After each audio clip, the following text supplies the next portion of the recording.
Hello, இன்றைக்கி நம்ம சேனலில் பார்க்க போகிறது வாழைப்பூ வடை. ஸோ வாழைப்பூ வடைக்கு நான் ஒரு ப்ரீமிக்ஸ் பார்த்தேன். அதில் கீழே ஒரு ஸ்லோகன் போட்டிருந்தாங்க, தெரிஞ்சவன் சாதிக்கிறானா, தெரியாதவன் போதிக்கிறானா. நல்லா இருக்குல்ல?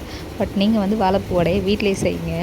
ஓகே. ஸோ வாழைப்பூ வடைக்கு கொஞ்சோண்டு பருப்பு, கடலைப்பருப்பு, துவரப்பருப்பு எதுனாலும் போட்டுக்கலாம். கொஞ்சோண்டு பருப்பு, வாழைப்பூ, கொஞ்சம் ஜீரகம், கொஞ்சம் பூண்டு, கொஞ்சம் வத்தல் 2-3, உப்பு, பெருங்காயம் இதெல்லாமே கொஞ்சம் போட்டு அரைச்சிக்கோங்க. தண்ணி சேர்க்காம அரைங்க. அப்போ தான் வாழைப்பூ வடைக்கு இந்த கன்சிஸ்டன்சி நல்லா கட்டியாக வரும். இதுக்கு கட்டியாக இருந்தால் தான் உங்களுக்கு வாழைப்பூ உடையாமல் சூப்பராக வரும். இல்லை அப்படின்னா நேர்த்திருச்சு அப்படின்னா உங்களுக்கு தூள் தூளாயிரும். ஸோ நல்லா வராது. ஸோ இந்த மாதிரி நம்ம இது பருப்பு வடைக்கு தட்டுவோம் இல்லையா, அந்த மாதிரி பருப்பு வடைக்கு நல்லா கட்டியாக தட்டிக்கோங்க. நான் எவ்வளோ தடிமனாக தட்டுறேன்னு பார்த்துக்கோங்க. இந்த மாதிரி தடிமனாக தட்டி நீங்கள் எப்படி டீப் ஃப்ரை பண்ணணும் அப்படின்னா, கொஞ்சம் அதோட போடுற நேரம் ஹை ஃப்ளேமில் வச்சுக்கோங்க.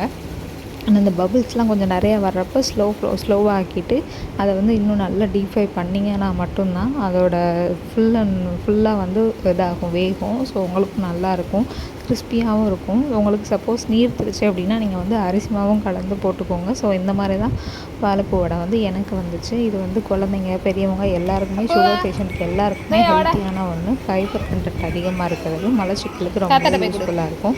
நீங்களும் வீட்டில் ட்ரை பண்ணி பாருங்கள்.